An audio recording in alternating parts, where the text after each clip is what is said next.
Cover B'siyata D'Shmar, cover the Hilig Shabbos. Hope everyone's doing well.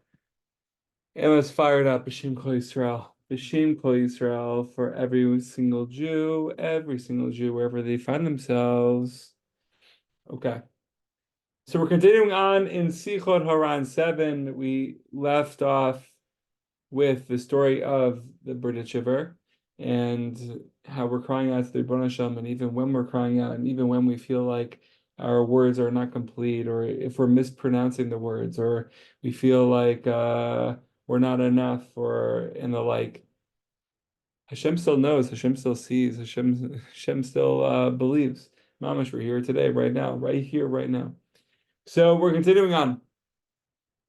My grandfather, Rav Nachman Horodenker, a blessed memory, told the following story. This is Rav Nachman speaking, Rav Nachman's grandfather, Rav Nachman Horodenker. I was once traveling on a ship. We ran out of provisions and were without food for several days. Finally, we reached an Arab city where there were no Jews.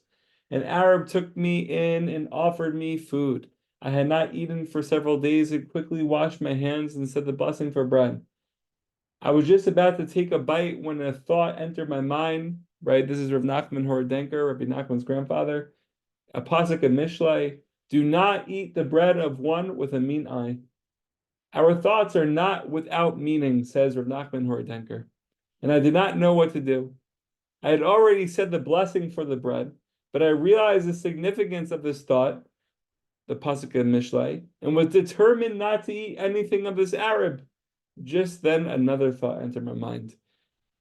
Can you imagine these thoughts, the psukim, the Torahs, entering the mind? We'll see in a second. In Malachim Aleph, I have commanded the Arabs to feed you. I don't know who said this to who.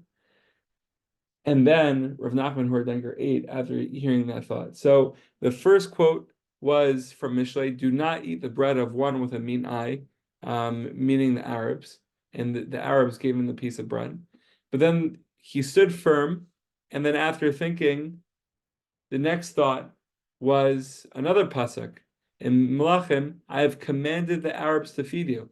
So it says here in the footnote, this is usually translated, I've commanded the ravens to feed you. However, the Hebrew word orvim, ravens, can also mean, it could also be read as Aravim, Arabs.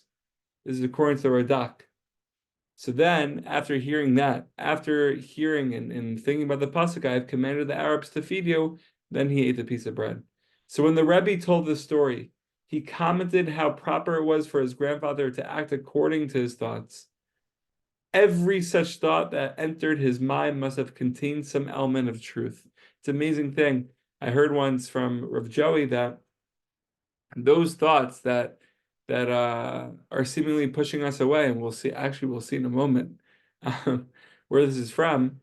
Those thoughts are pushing us away. Those very same thoughts are coming from Hashem himself, who wants us to come close to Hashem. So there's some significance there. So the same applies to the confusing thoughts a person has to deal with. A confusing thought may enter your mind, but if you stand firm, if you just wait for another moment, really, really just standing firm, Hashem will send you another thought to encourage you. So I thought about this, not so great thing a moment ago, but if I stand firm, instead of dwelling on that thought and allowing my mind to go into places where are not such good places and are not such clean places for my mind, I stand firm and I say, Ribbon Shalom, you just sent me that thought. I'm waiting here for another moment. Then another encouraging thought, maybe a pasuk of Melachim or a pasuk of Mishlei, which would be Zocha Mamash or Nachman Horodenker. Unbelievable. A thought to encourage us. So similarly, you may imagine that you are no longer one of Hashem's children. This is what we went over in part 1.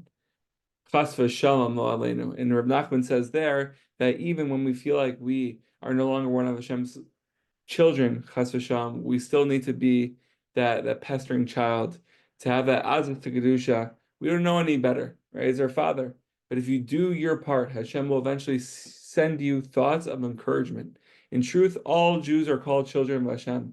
Therefore, you should pour out your thoughts and troubles before Hashem, just like a child complaining to his father. So Rav Nachman started with this, right? How we should pour our thoughts out and troubles to Hashem, and we should be zochet to tears, and just like a child is just like a child complaining to his father. So, and he's also ending with that. So, as we're going to Sicha, very, very important Sicha, we should be zochet to have that holy stubbornness, to always, always approach Hashem, even if we feel like we're not suitable, even if we feel like we're too unholy to even begin to even ask for anything. We don't know at the end of the day. We're children. We're mama's children of HaKadosh Baruch Hu. Just like the child may not know the context or the setting or the situation or how he is in trouble behind the scenes, he still asks for the candy. He's still asking for the candy. So despite all of that, however, we should be zocheh to continuously return to Hashem, continuously approach Hashem. And just like we have the story, and we'll end off with this, Rav Nachman has a parable, and this is one of my most favorite parables out there, is there was once a king, and he had his viceroy, or no, there was once a viceroy, and he had his guards. And they're going out of the palace, out of the compound, out of the property to find a deer, to locate a certain deer. And they were on their way, and hours in, couldn't find the deer. And the viceroy what's the word I'm looking for? Chavra, help me. Was adamant? Adamant. Not adamant, but that word. That word.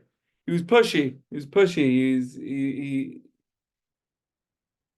I'm forgetting the word. The viceroy wanted to go weiter. He just wanted to continuously look for that deer until they found the deer. So the bodyguards at some point told the viceroy that they had enough. They gave up, and they were done looking for the deer. And they were expecting the viceroy to go back with them because they didn't have any progress, any results. The viceroy answered them, Chavra, I'm going to continue to look for the deer. And those powerful words from the viceroy, even despite not seemingly catching the deer or seeing the deer or even being remotely close to the deer, he's still running after the deer. And Chavra b'siyata d'shmaya, same too with us, with the Kadosh Baruch Hu. We should never stop running after Kadosh Baruch Hu. Never, ever, ever stop. The Chavra, the thoughts, the world will tell us to stop. Many, many obstacles. But if we continue to go weiter with it, those manias will turn into ne'imus. Those obstacles will turn into pleasantness. We shall all be zocha. Mamash.